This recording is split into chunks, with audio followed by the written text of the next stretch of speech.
Vamos a ver ahora el tema de escroto agudo. Bueno, el escroto agudo es en sí un cuadro que se caracteriza por un dolor a nivel testicular, a nivel del escroto, pero de aparición brusca, ¿no? Esto puede ir acompañado de datos de inflamación, de afección del estado general, dependiendo del cuadro, ¿no? Y vamos a ver en esta categoría de escroto agudo lo que es la torsión testicular, la torsión del apéndice de Morgagni y la epididimitis. Vamos a empezar con lo que es la torsión testicular. Vamos a ir viendo las partes más importantes. La torsión testicular generalmente afecta más a adolescentes, pero también puede afectar a recién nacidos. Pero de cualquier manera hay que saber que esta torsión testicular o torsión del cordón espermático, también llamado, ¿no? Puede afectarse a cualquier edad, ¿no? Pero los adolescentes y los recién nacidos son los más afectados. Tenemos dos tipos de este tipo de torsión, ¿no? La torsión intravaginal y la torsión extravaginal. Si recordamos, la capa vaginal es esa capa íntima que envuelve, ¿no?, a lo que es este testículo. La torsión intravaginal es la más frecuente, ¿no? Es la que se produce especialmente en los adolescentes, que ya habíamos visto, y generalmente después de esfuerzos físicos o después de un trauma testicular. Vale destacar que los factores de riesgo que predisponen a esta torsión intravaginal son la criptorquidia, los tumores testiculares y especialmente una deformación congénita en badajo de campana. Como su nombre indica, esta deformación, ¿no?, hace que los testículos estén libres, ¿no?, flotando, si el término vale, en lo que es el escroto, a manera de un badajo de campana. Y esto predispone a lo que es esta torsión intravaginal. Tenemos también, de cualquier manera, la torsión extravaginal, ¿no?, es decir, que sucede fuera de esta capa vaginal y es muy propia de los recién nacidos. Los factores de riesgo para esta torsión extravaginal especialmente vendría a ser lo que es la ausencia de la fijación del gubernaculum testicular, ¿no? Bueno, ¿cómo va a ser la clínica de la torsión testicular? Lo más importante, el dolor. Un dolor a nivel testicular muy agudo, de inicio muy brusco, ¿no? Que este dolor comienza a nivel testicular y se puede hacer más difuso en esta región, ¿no? Esto puede estar acompañado de hinchazón, de una horizontalización del testículo afectado, es decir, aparece más transverso y ligeramente más elevado. Algo importante, el signo de Prehn es negativo. ¿En qué consiste el signo de Prehn?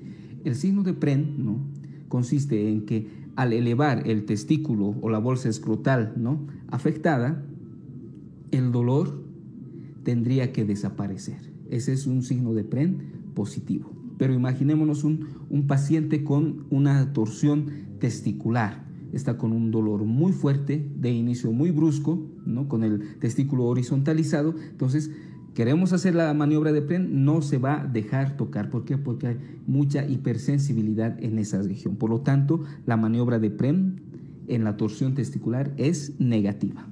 De igual manera, hay una pérdida de lo que es el reflejo cremasteriano.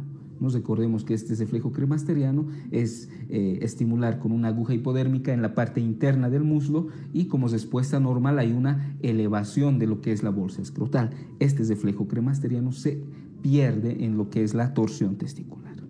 Entonces, con estos datos clínicos solamente, ¿no?, con las características del dolor, de las características de la edad del paciente, la exploración física, un Prehn negativo y una ausencia de lo que es el reflejo cremasteriano, se tiene que llegar al diagnóstico, ¿no? Para confirmarlo, se puede utilizar lo que es la ecografía Doppler. Esta ecografía Doppler mostrará, ¿no?, que en el testículo afectado por esta torsión del cordón espermático hay una disminución en la irrigación, porque eso es lo que sucede, ¿no? El cordón espermático, al torsionarse en sí, ¿no?, torsiona y ocluye también los vasos que irrigan al testículo, por lo tanto el flujo sanguíneo vascular a esta glándula pues disminuye y es lo que detecta la ecografía Doppler, ¿no? Bueno, Y algo importante, aparte de poder diagnosticar esta disminución de flujo sanguíneo a los testículos en una torsión testicular, la ecografía también permite descartar si es que existe o no un cáncer testicular acompañante. Pues recordemos que el cáncer de testículo es un factor de riesgo también para esta patología. ¿Cómo tenemos que actuar? Tenemos que actuar rápidamente. Tan solamente llegando al diagnóstico clínico del paciente, o sea, solamente con la clínica, aunque nosotros no contemos o no tengamos la posibilidad de realizar una ecografía Doppler, es importante ya someter al paciente a una cirugía, y mejor si es antes de las 6 horas. ¿Para qué? Para poder salvar el testículo afectado. ¿En qué va a consistir esta cirugía? Va a consistir en detorsionar el testículo y realizar una orquidopexia. Orquidopexia bilateral, es decir, una fijación, una fijación de ambos testículos en la bolsa escrotal, no solamente del afectado, sino de los dos, ¿no? En eso consiste la orquidopexia bilateral. De cualquier manera, si ha pasado mucho tiempo, es decir, si ha pasado más de 6 horas incluso, ya a veces el testículo aparece totalmente necrótico. Cuando esta necrosis es muy evidente, el tratamiento vendría a ser la orquiectomía. Por lo tanto, es muy importante actuar rápidamente ante un diagnóstico clínico de la torsión testicular, ¿no? Entonces, vemos aquí en esta imagen lo que es la torsión intravaginal, ¿no?, del cordón espermático.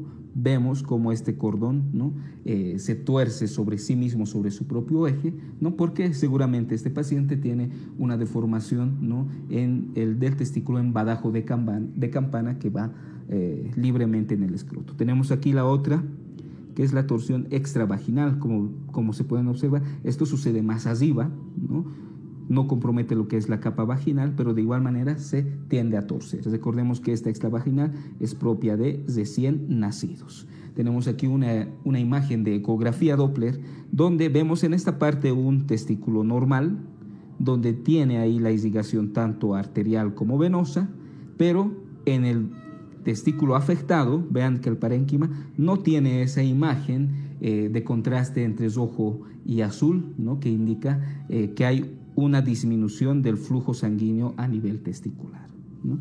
Y tenemos aquí una imagen donde ya hay un cambio total de coloración del testículo afectado, es decir, ya hay datos de necrosis. Es por eso que le han realizado una orquiectomía, ¿no? Seguramente han esperado más de 6 horas para realizar este tratamiento, por lo tanto el testículo no se ha podido salvar.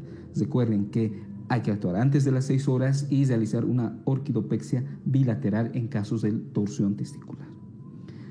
Vamos a hablar de la otra patología, la torsión, pero del apéndice testicular, ¿no? Recordemos que el apéndice testicular es la hidátide de Morgagni, ¿no?, que son restos o remanentes de los conductos mullerianos, como vemos aquí en esta imagen, ¿no? Este es un apéndice de Morgagni que normalmente, ¿no?, tiene esa forma apendicular. Por lo tanto, es un factor de riesgo para que solamente este apéndice mulleriano, ¿no?, se torsione y pueda dar esa torsión del apéndice testicular. Como están viendo, se encuentra esta hidátide de Morgagni en el polo superior del testículo, ¿no? Se encuentran varios testículos, pero no en todos, porque son remanentes embrionarios, ¿no?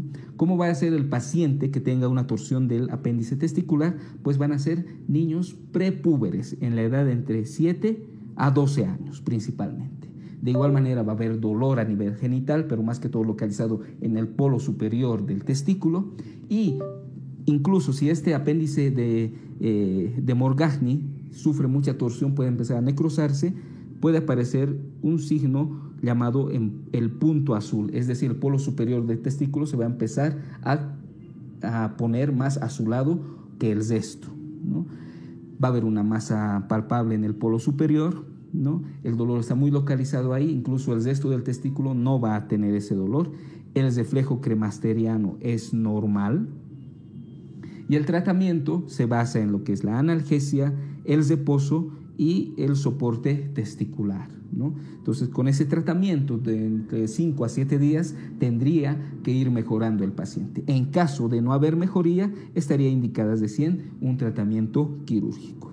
Vale destacar que este tratamiento anteriormente mencionado generalmente es ambulatorio, ¿no? Pero si el paciente tiene mucho dolor y es un dolor refractario al tratamiento que hemos dado, se indicará la hospitalización del paciente, ¿no? Entonces, en eso consiste la torsión del apéndice testicular. Es solamente ese cesto embrionario que se ha torsionado, ¿no? Que se puede poner azul en el polo superior del testículo. Se trata más que todo conservatoriamente. Tenemos aquí una ecografía donde se puede ver ese apéndice, esa hidátide de Morgagni, y tenemos aquí ya en la parte quirúrgica donde hay mucha necrosis. Seguramente este paciente ya hizo el tratamiento, no respondió, ¿no? Y el tratamiento vendría a ser quirúrgico.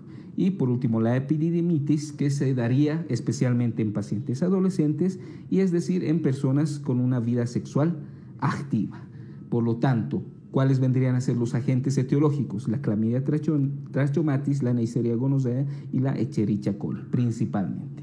El inicio puede ser agudo, pero también puede ser crónico en una epididimitis, o sea, y de una epididimitis pasar a una orquiepididimitis, ¿no? El dolor local, como siempre en todo escroto agudo, ¿no? Puede ir acompañado de síntomas urinarios y un poco de secreción uretral. También puede tener fiebre, ¿no?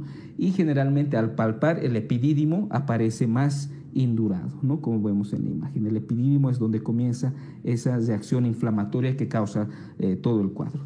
El signo de Pren es positivo en la epididimitis. Recuerden que el signo de Pren es que al levantar el testículo afectado el dolor calma, por lo tanto en la epididimitis sucede eso, por lo tanto es un Pren positivo. El tratamiento comienza con lo que es la analgesia, la elevación testicular, ese soporte o suspensorio testicular, ¿no? Que son a manera de unos calzoncillos, y reposo en el paciente. Como hemos visto que sucede en pacientes que tienen una vida sexual activa, se tiene que realizar un tratamiento empírico contra Chlamydia trachomatis y Neisseria gonorrhoeae. ¿Y cuál es ese tratamiento? Pues dar ceftriaxona acompañado de doxiciclina. La ceftriaxona vendrá a ser en una sola dosis intramuscular, mientras que la doxiciclina se dará por vía oral durante 10 días. Bueno, y tenemos por último un cuadro resumen donde compara las tres patologías: la torsión testicular, la torsión del apéndice testicular y la orquiepididimitis. Vemos las diferencias más importantes. La torsión testicular, ¿en qué edad aparece? Especialmente en la adolescencia, puede aparecer también en neonatos, mientras que la torsión del apéndice testicular más en prepúberes, ¿no? Antes de los 12 años. La orquiepididimitis en los pospúberes, adultos jóvenes. La presentación en todos es súbito, pero en la orquiepididimitis puede ser gradual. La fiebre es más frecuente en la orquiepididimitis o epididimitis. Disuria, secreción, es decir, datos de infección, más frecuente de igual manera en la epididimitis. Y los datos sugestivos a recordar, es decir, la deformación en badajo de campana, más propia de lo que es la torsión testicular. En la torsión del apéndice testicular, ese punto azulado en el polo superior del testículo, y en la orquiepididimitis el signo de Pren, que es positivo. El reflejo cremasteriano, ¿cómo está? Algo importante, en todo está presente, pero en la torsión testicular el reflejo cremasteriano se encuentra ausente, ¿no? Y el dolor característico, ¿no? A nivel local en todos estos, ¿no? Entonces estas vendrían a ser las características principales que tienen que tener en cuenta sobre este escroto agudo. Y bueno, este sería el tema y espero también que les sirva para su repaso.